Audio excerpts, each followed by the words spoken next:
God is good, and with each day that passes brings us a day closer to the launch of Pantheon Rise of the Fallen. Today, I want to talk about the new newsletter that dropped here for November and the amazing graphic update. But before we get started, guys, if you are new to the Nathan Napalm channel, please consider subscribing, especially if you're interested in Pantheon related content or old school MMOs. We talk about Dark Age of Camelot, EverQuest, Final Fantasy XI, any of those old school type, golden era type MMOs. Please consider subscribing if you enjoy that kind of content, because that's what we do. Now let's get right to it. What you're looking at right now on the screen is pre-alpha 3, okay? And to be honest with you, before I even get into the amazing screenshots that we have now, I want you to look at this. This is pre-alpha 3, okay? This was the last pre-alpha that they did. We got pre-alpha 4 coming up here, and this is what it looked like, and I would have been okay with that. I want to make that clear. If the game would have released looking like that, what you see right now, of course, added animations, because the animation's obviously not done for a lot of things going on in the game. However, this fidelity, this style, this exact models, everything, just with added animation, I would have been okay with that. I would have been 100% okay with that. As a matter of fact, I was only expecting minor tweaks to detail and, for them to just kind of clean it up a little bit and stuff like that. I really wasn't expecting what I'm about to show you now.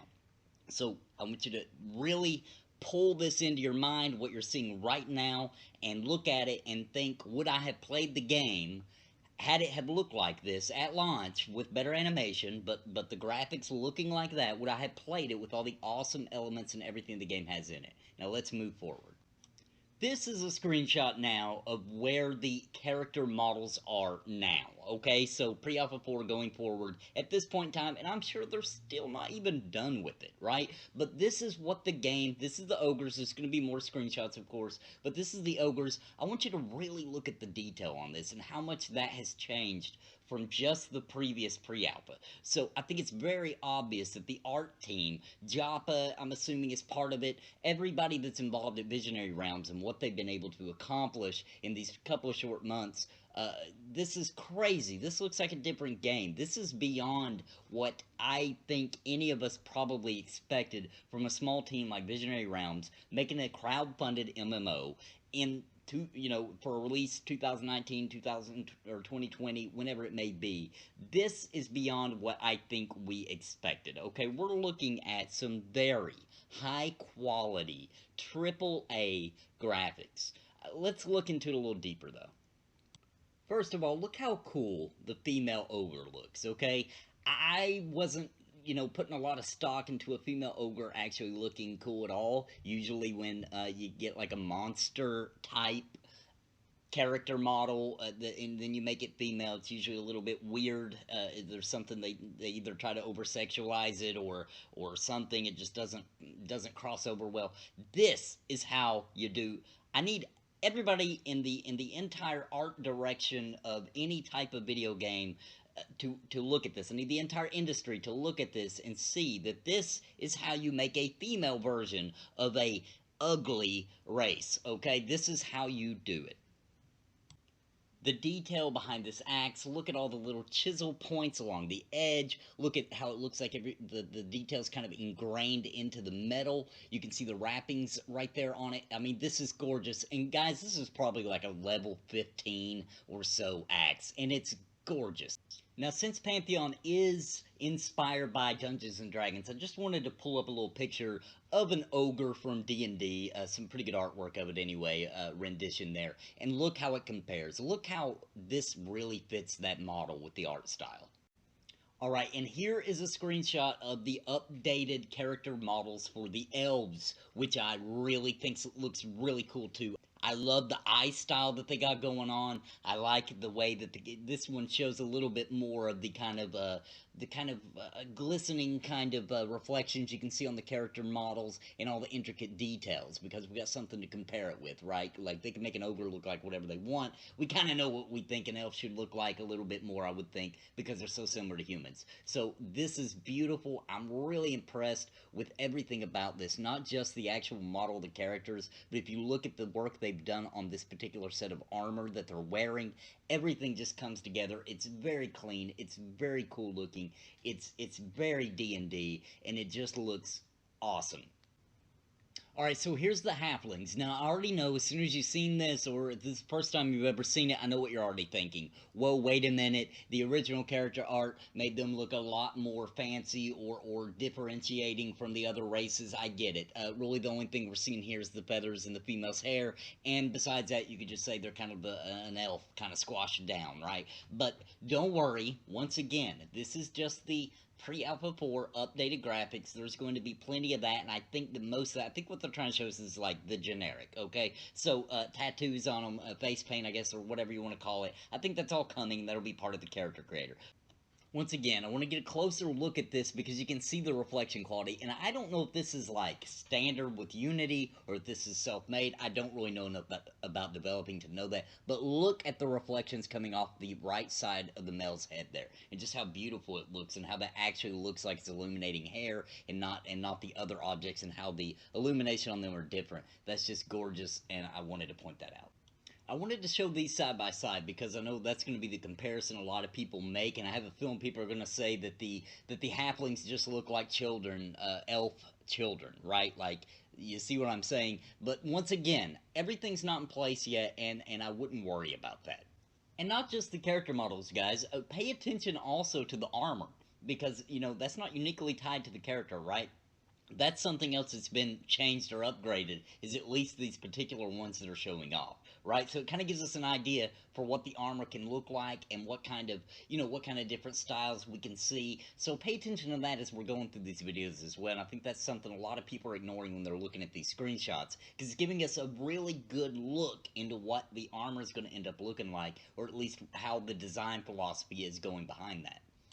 And the only good picture we have of a human that's new is this one, but still, you can see a massive improvement over what we were seeing before. So you can see a lot of detail on the head, on the scalp, on the hair, on the muscle tone, everything. And also, you'll notice up there in the top of this picture is showing, it looks like a trigger point or whatever for a perception is happening. Okay, my next video that I'll be doing here in a couple days will actually be on all the announcements on the perception system. However, in the meantime, if you want to look into that, it's right there on the newsletter in November on PantheonMMO.com. In the news section, you can see the November newsletter, and there is a whole section dedicated to the perception system. I would also, not trying to brag, but I have a perception video that I made months and months and months ago that pretty much, I was pretty much talking about exactly the kind of thing they're talking about here. And once again, I'm not bragging, but this really isn't new information. They're going more in depth as far as explaining it or whatever, or what they meant when they were talking about it before,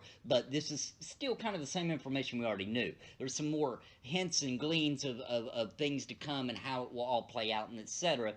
But actually, if you go back and watch my perception video that I did a little while back on my channel, you'll see that I'm already talking about that kind of thing.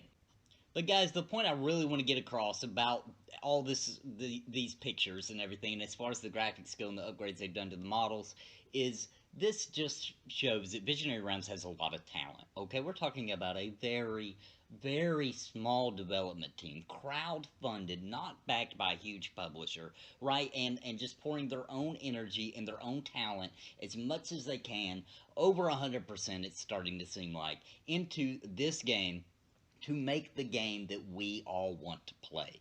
And graphics aren't everything, okay? I would have, they didn't even have to do this. That's the thing that's got me so impressed, is most of the gamers that are actively following and supporting Pantheon Rise of the Falling, so their actual community base right now does not, they weren't interested because of the graphics, okay? We would have been, us, the core group, would have been okay with the graphics as they looked before, just better animations. However, this was part of their vision, apparently. Like, this was part of it, was they have a particular way they want the game to look, and they have their own style. We already knew that. They have this beautiful art style. that's just, once again, it's so D&D, right?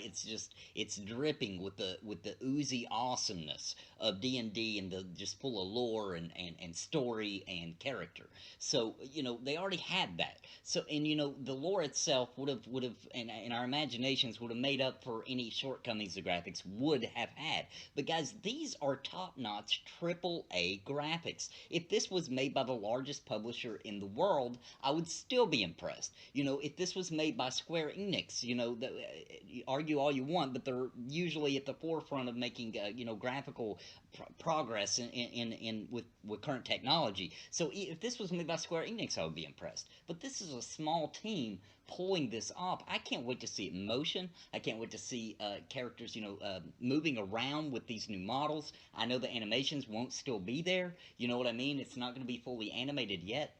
So it's probably going to seem a little stiff, but we know that that is coming. We know that the game's still being developed and all that kind of thing. So, I just look forward to really getting to see this and dive in deeper and start posting this beautiful kind of artwork on my channel as I'm talking about Pantheon instead of the old, okay? So, like, I'm already, don't even want to post video footage from Pre-Alpha 3 because look how beautiful the game looks now, right? So I can't wait till I can start posting some of this beautiful artwork and we can dive into it deeper. And once again, guys, graphics is not everything. I don't think absolutely anybody, up until this point at least, was interested in Pantheon because of the graphics, okay? We were all about the gameplay. What's the game going to offer, and the perception system, and the lore, and the world building, and the way the leveling is going to work, and the grouping, and the community-focused content. That's what got us to be super fans of Pantheon Rise of the Fallen. The graphics are just like, not just icing on the cake. It's like they just took a whole dump truck worth of icing and just dumped it right on you, right? Like, this is way overkill. This is overkill. And guys, if they overkilled on the graphics, in my opinion, the least most important thing about the game, if they've overkilled it on the graphics, and we're starting to see more information pouring through about the perception system. Can you imagine, when the game's out, the things that were actually a big part of the vision and the reason they created Pantheon? Can you imagine the amount of love and detail and everything that went into the actual super important parts of the game? Okay, a lot of people are going to see these graphics, going to freak out and be like, oh my gosh, they're paying way too much attention to the graphics, and it's going to take away from the time and the detail they could be putting into the core systems of the game. Guys, I really wouldn't worry about that, because all the way up until now, so for several years now, they've been only focused on the mechanics in the game and how it's going to work, etc. Okay, we're just now, this is overkill, but we're just now starting to see a major graphic improvement. And these environments, I don't know if they're planning on taking that further or not. They certainly don't need to. You got to figure, this isn't The Witcher 3, okay? This is an MMO with hundreds upon thousands of people, at least hundreds on your screen at a time. And you just, surely you don't actually anybody expect graphics that good. So this is fine. If they don't upgrade it at all from here, I think we'll all be more than satisfied with the graphics, okay? So I just wanted to make a video about it because, humans are visual creatures. So as soon as we seen this, I know that got everybody's heart racing to see it and get excited. And we're imagining it in animation and animated and everything, and running around the world that with the character looking that good and all that. So I knew everybody would probably be most excited about that, because I feel like that was the biggest part of the November newsletter. Here in a couple of days, guys, I will talk about the perception system, all the things that they talked about, and kind of do an updated perception system video. In the meantime, you can check out the old one, or go read the newsletter and just wait for my new one, or not at all. But guys, that's all. I'm going to wrap this up. Once again, if you're not subscribed to my channel, please consider doing so, especially if you enjoy Pantheon-related content. That's what we do here at the Napalm channel. Guys, I'll see you next time on the next video. God bless, and happy gaming.